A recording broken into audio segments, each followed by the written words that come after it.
दोस्तों आज की इस वीडियो में हम अनुपात और समानुपात से संबंधित क्लास 4 में टॉप 11 क्वेश्चंस को सॉल्व करेंगे। और मैं जो आपको ये सभी क्वेश्चन कराऊंगा ये सामान्य प्रश्न है जो अनुपात और समानुपात से संबंधित है, जो अधिकतर एग्जाम में आते रहते हैं। वो सभी प्रश्नों की आपको शॉर्ट ट्रिक भी बताऊंगा अधिकतर। और दोस्तों वो तरीका मैं आपको बताऊंगा जिस तरीके के माध्यम से आप एग्जाम में इन प्रश्नों को बहुत ही आसान तरीके और बहुत कम समय में सॉल्व कर लोगे।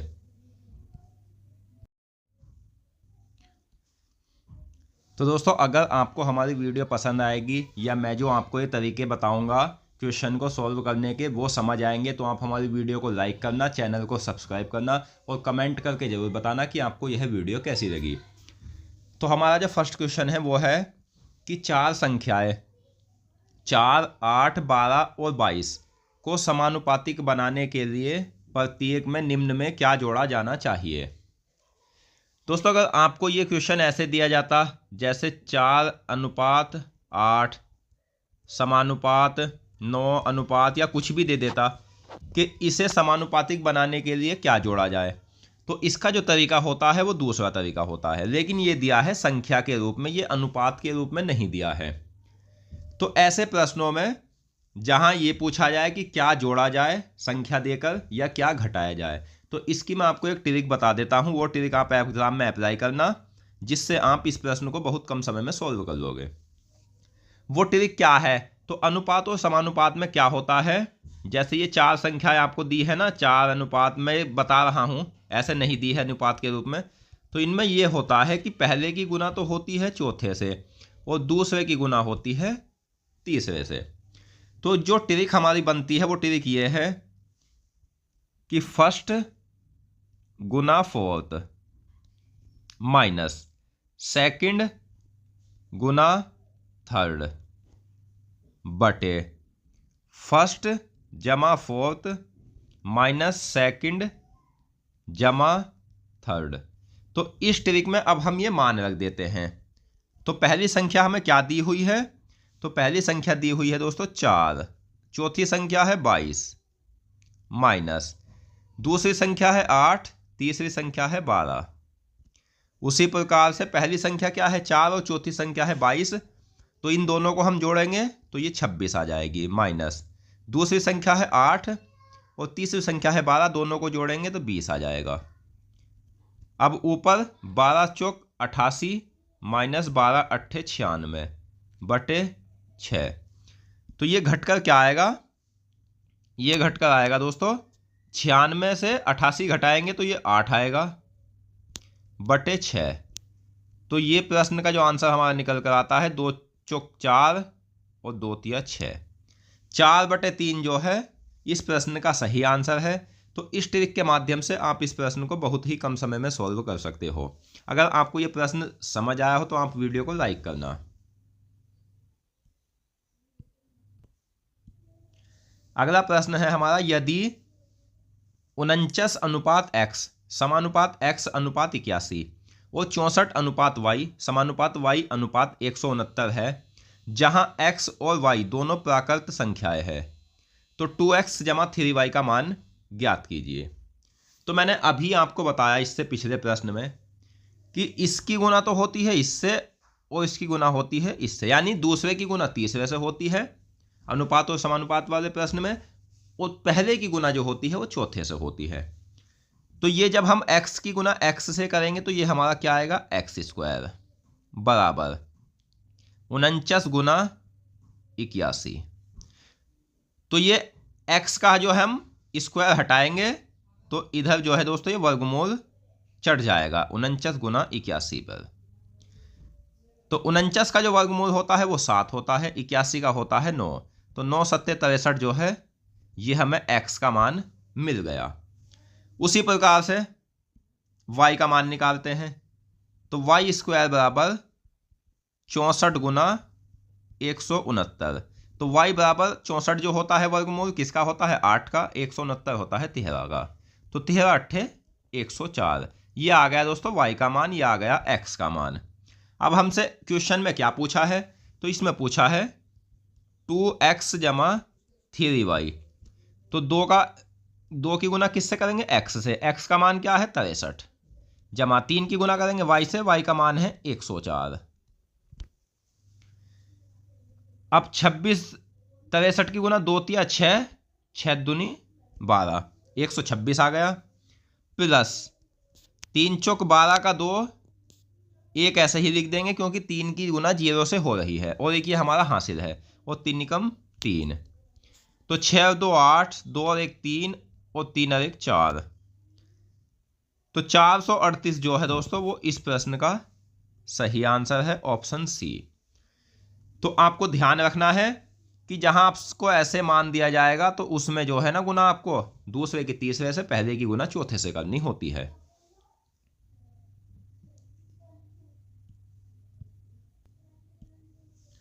अगला क्वेश्चन है, यदि a अनुपात b का अनुपात 5:4 है और b अनुपात c का अनुपात 3:5 है, तो a अनुपात b अनुपात c का अनुपात ज्ञात कीजिए। तो जहां आपको 2 मान देगा, जैसे ये दिया है a अनुपात b, फिर दूसरा जो है वो आगे जोड़ेगा, ये b जो है आगे के अनुपात में जोड़ दिया गया, यानी एक हमारा जो अल्फाबेट है वो 2 जगह यूज होगा, जैसे ये 2 जगह आया है, और अब हमें ये 4 हो गए और इन्हें 3 बनाना है, तो आपको ये ध्यान रखना है। तो a अनुपात b का मान क्या है 5:4, तो जहां ये संख्या दी है ना दोस्तों ये, तो इसी के समान मान रखना है। तो इसके समान मान क्या है b, तो b का मान क्या है 3:5। ठीक है, अब हमें कैसे करना है, अब इसके लिए हमें जो करना है, जैसे ये जगह हमारी खाली है तो अनुपात लगाओ, तो ये यहां लिख दो 3, और ये जगह खाली है तो ये यहां लिख दो। ठीक है, अब इनकी हम गुना कर देते हैं, 5 तिया 15, 3 चौक 12 और 5 चौक 20, तो a अनुपात b अनुपात c का मान जो है 15:12:20 है, ऑप्शन डी सही आंसर है। इसी प्रकार से आप 4 संख्याओं का भी निकाल सकते हो, जैसे a अनुपात b अनुपात c अनुपात d अनुपात पूछा जाता तो।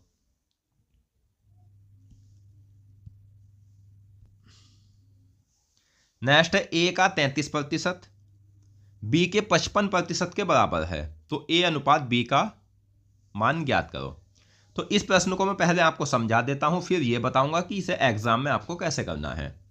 तो समझाने के लिए दोस्तों, a जहां का होता है वहां गुना का निशान, गुना 33% हटाएंगे 100 नीचे रख देंगे, बराबर दिया है b गुना 55% हटाएंगे 100 नीचे रख देंगे, ये 100 से ये 100 कट जाएगा क्योंकि बराबर में मान है, और ये 33 है तो 11 तिया 33, 11 पंजे 55, 3a बराबर 5b, तो a बटे b का जो मान है वो हमारा क्या होगा 5/3, यानी 5:3 a बटे b, a अनुपात b का मान है, ऑप्शन ए। एग्जाम में आपको कैसे करना है, एग्जाम में आपको तुरंत यही कर देना है, जैसे जहां आपको बराबर में मान दिखाई देगा अनुपात में, जैसे ये था a का 33 b का 55, तो 11 तिया 33, 11 पंजे 55, और आपको ये पता होना चाहिए, या तो आप तुरंत कर दो कि एक दूसरे का उल्टा, या फिर 3a बराबर 5b, तो a बटे b बराबर हो जाएगा 5/3। तो इस तरह से आप एग्जाम में इस प्रश्न को सोल्व करना।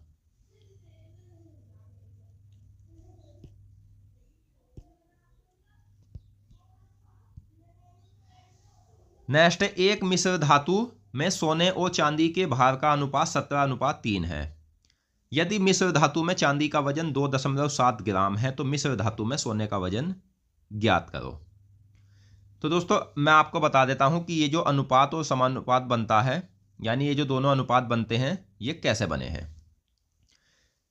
तो ये बनते हैं संख्याओं से, और ये दोनों होते हैं अभाज्य गुणनखंड, यानी एक दूसरे से ये नहीं कटेंगे। अब जैसे हमारी एक संख्या थी 170 और दूसरी संख्या थी 30, तो इन दोनों में कॉमन क्या है, तो 10 एक ऐसी संख्या है जो दोनों को काटकर क्या मान देगा 0 से 0 17:3, ये आ गया। तो ये क्या है, ये अनुपात है, और ये अनुपात ऐसे बनता है कि अब ये एक के अलावा आपस में एक दूसरे से नहीं कटेगा, तो ये समझ लो ये अनुपात बन गया। अब हम जो क्वेश्चन को सॉल्व करेंगे उसके लिए हमें ये कॉमन निकालना आवश्यक होता है अनुपात और समानुपात में। जब तक ये कॉमन हमें पता नहीं चलेगा हम क्वेश्चन का आंसर नहीं दे सकते। तो इस कॉमन को निकालने के लिए ही हमें सब कुछ करना होता है। तो ये दिया है हमें 17:3। अब मिश्र धातु में चांदी का वजन, ये तो है सोना गोल्ड, ये है चांदी। अब इसका जो मान दिया है ना वो दिया है 2.7 ग्राम। ठीक है, 3 का मान। तो जब आप 2.7 ग्राम को 3 से भाग दोगे तो एक संख्या आएगी। वो संख्या क्या होगी? वो होगी कॉमन। तो ये 0 हटा देंगे, दशमलव हटा देंगे, 0 बढ़ जाएगा।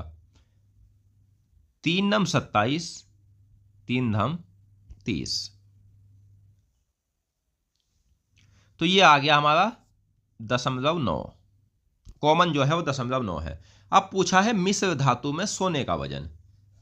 तो जब 17 तो हमारे पास गुणनखंड है जो नहीं कट रहा, कॉमन हमारा 9 था जो इसमें से निकल के गया, तो 17 नम में होता है 153।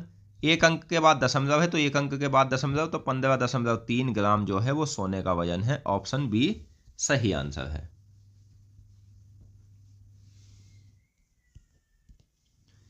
अगला क्वेश्चन है, एक गांव में लड़कों की संख्या और लड़कियों की संख्या का अनुपात 5:3 है। यदि 40% लड़के और 60% लड़कियां एक परीक्षा में शामिल हुई तो परीक्षा में शामिल होने वाले लड़कों एवं लड़कियों की संख्या और उसी परीक्षा में शामिल न होने वालों की संख्या का अनुपात क्या है? तो जब तक दोस्तों आप किसी भी टाइप के क्वेश्चन को सॉल्व करने का तरीका नहीं जानोगे, यानी आपको ये पता होना चाहिए कि ये क्वेश्चन आया है एग्जाम में और ये इस तरह से सॉल्व होता है, तो तब तक आप कम समय में क्वेश्चन सॉल्व नहीं कर सकते। तो इसी की मैं आपको पहचान बताता हूं कि जहां अनुपात देकर आपको प्रतिशत में मान दे, घटाए बढ़ाए या कुछ भी या पूछे, तो उसमें आपको क्या करना है? तुरंत अनुपात जो दिया है ना दोस्तों उसका 1 0 बढ़ाकर संख्या बढ़ा देनी है। जैसे 5:3 था तो हमने कॉमन मान लिया है 50:3 है। कितना ही बढ़ा लो कि 500 बढ़ा लो, 300 बढ़ा लो, इन दोनों को घटकर और कटकर वही आएगा जो अनुपात हमें दिया गया है। तो 50:3 है। इसने आगे क्या किया है? 50:30। 40% लड़के और 60% लड़कियां अब एक परीक्षा में शामिल हुई। 50 का 40% जो होता है क्या होता है? प्रतिशत का सबसे अच्छा तरीका यह है, जैसे ये दिया है ना 50 का 40%, तो ऐसे निकलता है मान लीजिए। तो आपको ये ध्यान होना चाहिए कि 2 0 से 2 0 तुरंत कट रहा है। तो जैसे 50 का 40% दिया है ना, तो दोनों 0 को काट देना और जो संख्या बचती है उन्हें गुने कर देना। तो 5 और 4 बचा है 5 चौक 20। अब आगे क्या कहा है कि लड़कियों का 60%, तो लड़की 30 है, 60%, 2 0 से 2 0 कट जाएंगे, 6 या 18। ये परीक्षा में शामिल हुई तो टोटल शामिल कितनी हुई? बच्चे 38 बच्चे टोटल शामिल हुए हैं परीक्षा में। अब इसने क्या कहा है? परीक्षा में शामिल होने वाले लड़कों और लड़कियों की संख्या और उसी परीक्षा में शामिल ना होने वालों की संख्या। तो 38 तो दोस्तों शामिल हुए हैं और शामिल कितने नहीं हुए हैं? तो ये समझ लीजिए कि टोटल थे 80, 38 उसमें से शामिल हो गए, 42 जो है वो शामिल नहीं हुए हैं। तो ये आ जाएगा क्या? 2 से 38 को काटेंगे 19 बार और 42 कटेगा 21 बार। 19.21 जो है वो इस प्रश्न का सही आंसर है, ऑप्शन बी। बस आपको ये ध्यान रखना है कि अनुपात वाले क्वेश्चन में जहां अनुपात देकर आपको प्रतिशत दे तो वहां आपको तुरंत 1-1 0 बढ़ा लेना है।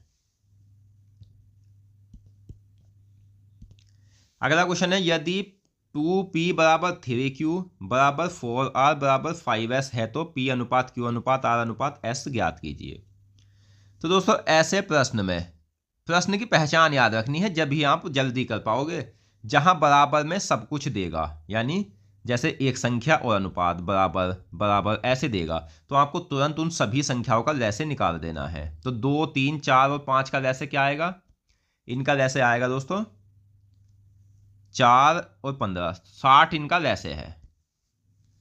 ठीक है, अब इस लैसे को जो ये हमें संख्या दी है इनसे भाग देना है।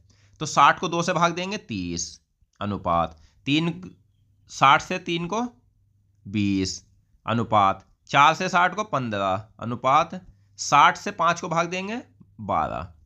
तो 30 अनुपात 20 अनुपात 15 अनुपात 12 जो है वो इस प्रश्न का सही आंसर है। बस आपको ध्यान रखना है कि जहां बराबर में देगा ना, संख्या देकर अनुपात पूछेगा, तो वहां तुरंत आपको ले से लेकर जो संख्या हमें दी है उससे भाग दे देना है। अगला क्वेश्चन है, एक परीक्षा में प्रैक्टिकल और थ्योरी अंकों का अनुपात 3:7 है। यदि प्रैक्टिकल में 80% अंक प्राप्त होते हैं और थ्योरी में 60% अंक प्राप्त होते हैं, तो थ्योरी और प्रैक्टिकल में प्राप्त अंकों का अनुपात क्या है?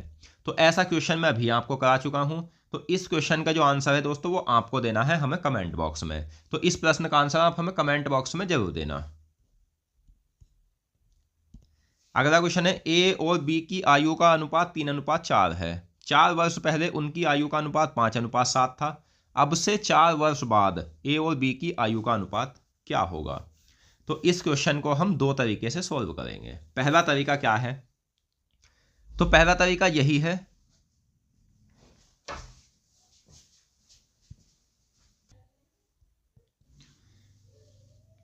तो मैं आपको बता दूं दोस्तों, जैसे ये हमें दिया है 3:4, तो ये अनुपात के रूप में दिया है। अगर हमें ये संख्या के रूप में देता ना, जैसे इसने कहा है कि 4 वर्ष पहले, अगर मान लो ये कह देता कि इन दोनों की आयु जो है वो 30 है और दूसरे की 40 है, तो अगर अब हम इसमें से कुछ भी कर सकते हैं। जैसे 4 वर्ष पहले कहा है तो 4 घटा देते तो 26 आ जाता। लेकिन दोस्तों ये जो हमें दिया है, ये अनुपात दिया है, कॉमन इसमें से भी निकला हुआ है, तो इसमें हम 4 वर्ष नहीं घटा सकते। तो इसे हमें जो है पहले वो कॉमन निकाल के लाना होगा। तो इसके लिए क्या, जैसे 3:4 है तो हम इसकी गुना कर देते हैं। मान लो 3x 4x, कॉमन जो है वो x है। ठीक है, अब आगे क्या करना है? तो हमने a और b की आयु मानी 3x बटे 4x। अब इसने कहा है 4 वर्ष पहले उनकी आयु का अनुपात -4 दोनों की घटेगी 4 5:7 था। तो ये अब हम आड़ी गुना कर लेते हैं। गुना करने पर 7 या 21x -7 चौक 28 बराबर 5 चौक 20x -5 चौक 20। ठीक है, अब ये 20x जो है ये इधर आ जाएगा, और जब ये प्लस का है तो इधर आने पर माइनस का हो जाएगा। 21x - 20x हो जाएगा खाली x, यानी 1x। अब ये माइनस का है और ये भी माइनस का है, जब ये इधर जाएगा तो ये प्लस का हो जाएगा, तो ये शेष बचेगा 8x। 28 में से जब हम 20 को घटाएंगे तो ये 8x बचेगा। अब पूछा है अब से 4 वर्ष बाद ए और बी की आयु का अनुपात। तो पहले तो हम वर्तमान आयु निकालते हैं। तो कॉमन तो हमें ये मिल गया, 8 तिया 24 और 8 चौक 32, ये इनकी वर्तमान आयु है। 4 वर्ष बाद ये 28 का हो जाएगा और 4 वर्ष बाद ये 36 का हो जाएगा। तो 4 7 28, 4 9 36, 7:9 जो है इनकी 4 वर्ष बाद आयु का अनुपात होगा। और इसका दूसरा तरीका क्या है इस क्वेश्चन को करने का? तो दूसरा तरीका है दोस्तों, जहां दोनों बार घटेगा या जहां दोनों बार जुड़ेगा तो वहां क्या होना है? घटना है। और वो घटना कहां है ये मैं आपको बताऊंगा। तो पहले लिख लेते हैं 3:4, अंतिम अनुपात क्या है? 5:7, घट क्या रहा है? 4। इन दोनों की आड़ी गुना और इन दोनों की आड़ी गुना, तो इन दोनों की आड़ी गुना करेंगे, 7 या 21 -5 चौक 20, तो यहां क्या आ गया हमारा निकल कर? 1x। अब इनकी आड़ी गुना, 4 7 28 -4 5 20, तो यहां माइनस होना है, यहां इन वाली की गुना पर, क्योंकि दोनों बार घट रहा है। अगर दोनों बार जुड़ता जब भी माइनस होता, अगर एक बार जुड़ता एक बार घटता तो तब प्लस होता। तो ये 1x बराबर आ जाएगा 8, x बराबर 8 आ जाएगा। तो वही मान रख देना, 8 का मान 3 गुना 8 अनुपात 4 गुना 8, 8 तिया 24, 4 अट्ठे 32, फिर 4 ऐड कर देना, 28 अनुपात 36। तो इस तरीके से आप इस प्रश्न को बहुत कम समय में सोल्व कर सकते हो। तो ये तरीका आपको बस समझ आना चाहिए। अगला क्वेश्चन है, यदि a/2 बराबर b/3 बराबर c/7 है तो अनुपात 4a अनुपात 3b - c अनुपात a + b + c का मान क्या होगा? तो ऐसे प्रश्नों में जहां आपको अल्फाबेट तो ऊपर रखा दिखाई दे और संख्या नीचे दिखाई दे, ठीक है, तो वहां जो होता है अनुपात, यही अनुपात होता है, आपको गुना भाग कुछ करने की आवश्यकता नहीं होती है। और अगर 2 ऊपर आता, कोई दूसरी संख्या नीचे आ जाती जैसे 1/2, तो फिर आपको लैसे लेना होता। तो दोस्तों इसमें हमें कुछ नहीं करना। ए का मान जो है, ए बराबर 2 है, बी बराबर 3 है, सी बराबर 7 है। बस आपको यह ध्यान रखना है कि संख्या जो है वो नीचे होनी चाहिए, अल्फाबेट ऊपर होना चाहिए। पूछा क्या है, 4 गुना 2 जमा 3 गुना 3 माइनस 7 बटे, फिर पूछा है 4 जमा ए का मान क्या है, वो है 2, प्लस बी का मान क्या है 3, प्लस सी का मान है 7। तो ये क्या आ जाएगा, 4 दूनी 8, 3 तिया 9 माइनस 7, 8 जमा 9 माइनस 7 बटे 3 और 2 5 और 7 12। तो ये आ जाएगा 8 और 9 17 माइनस 7 10 बटे 12 बराबर 5:6 जो है वो इस प्रश्न का सही आंसर है, ऑप्शन ए। तो इस तरह से आप इस प्रश्न को सॉल्व कर सकते हो। तो दोस्तों आज की इस वीडियो में हमने अनुपात और समानुपात से संबंधित मोस्ट इंपॉर्टेंट क्वेश्चन को सॉल्व किया और मैं आशा करता हूँ क्वेश्चन आपको अच्छे से समझ आ गए होंगे। तो मिलते हैं नेक्स्ट वीडियो में। धन्यवाद।